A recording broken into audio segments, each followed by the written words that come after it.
Hello. So let's move on. So we were discussing the X linear momentum balance, right? And now we are here at the end of our journey. That is Navier-Stokes equation. So the linear momentum balance that we have discussed can be simplified with assumptions that we have an incompressible fluid, which is obeying the Newton's law of viscosity. And let's also assume that the viscosity is constant. So these tau xx, tau xy, tau zx are written from the Newton's law of viscosity. 2 mu tau by tau x of Vx is tau xx, tau xy and is equal to tau x equal to this whatever shown here, and so is tau zx. Therefore, the net viscous force per unit volume on the RHS of the X linear momentum balance can be written as shown below. Okay, so this is obtained from our discussion of linear momentum balance only, which can be further simplified keeping in mind this mu is constant and also incompressible flow. Basically, del dot v equal to 0. So finally, the on the RHS, the viscous stress terms we can simplify to mu into dou square Vx by dou x square plus dou square Vx by dou y square plus dou square Vx by dou z square. Okay, that's what is written over here. I hope you don't get confused. Okay, and the same thing we can express in a vector rotation for the Navier-Stokes equation X momentum balance.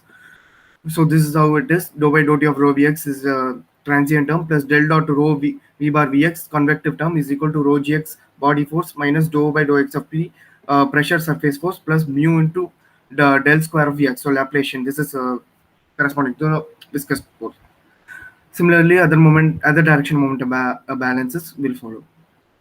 And same thing, material derivative viewpoint for the entire for all three directions you can put together and write it as rho into substantial derivative of velocity is equal to rho g bar minus gradient of pressure plus mu into Laplacian of velocity. Okay, so this is the you can take this as the final expression to keep in mind. Okay, moving on. Okay, now let's quickly go over the different flow regimes that we can write based on this dimensionless number, which is Reynolds number. So Reynolds number is basically the ratio of the inertial forces to viscous forces. So it's like inertial forces. You have all of this in the inertial forces, right? You have the convective term and also the body force term, and viscous forces would be obviously this one mu into whatever it is. So the flow regimes are based on the range of Reynolds number. So if you have low Reynolds number, then that obviously means that there is a domination of viscous forces, and that would imply a laminar flow. And if you have higher Reynolds number, then the inertial forces would dominate, and subsequently we'll have a turbulent flow. And what are then? What are the differences shown in this table clearly? So laminar flow, obviously low Reynolds number, and in this case, the fluid moves in layers. It is orderly flow, and it's slow and steady. However, in turbulent flow, it will be we have a chaotic, disordered, and unsteady flow. And laminar flow is particularly rare in nature as well as in industry. However, turbulent is quite abundant, and and we also have transition flow regime, which is something in between laminar and turbulent flow. So eventually, transition flow becomes turbulent as the flow speed rises. And okay, so these are for you to understand clearly with visualization what is laminar flow, turbulent flow, and also transition flow, and the range of Reynolds number in general. Moving on. Okay, finally, let's close this lecture with the discussion of Bernoulli's equation.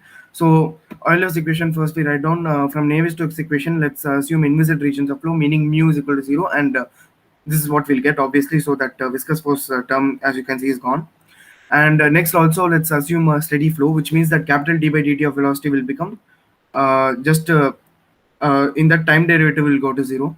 And so what we have is this rho g bar minus gradient of p is rho into v dot del of v. And using vector identities, what we can do is we can prove that cross product of velocity is vorticity vector, which is 2 omega dot. Omega dot is the rotation rate vector. And yeah, so this is what we have written over here. And then this is the entire derivation which is shown over here. A lot of vector identities are used and a lot of manipulations are done. And as you can see, we are taking in the process we are taking density as constant and assuming incompressible fluid also, and finally we are obtaining this expression. Moving on, and that expression which we have obtained, we are going to dot product each term with differential length ds along a streamline of the flow.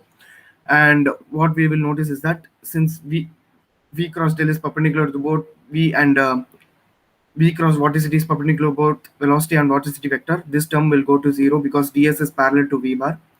and therefore this term will go to zero. Okay, and we can write ds bar as shown.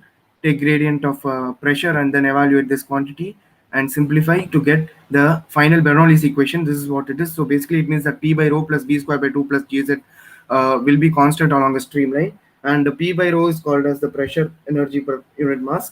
B square by 2 is obviously kinetic energy per unit mass, and gz is the potential energy per unit mass. Thank you, and we'll take it off from the next lecture.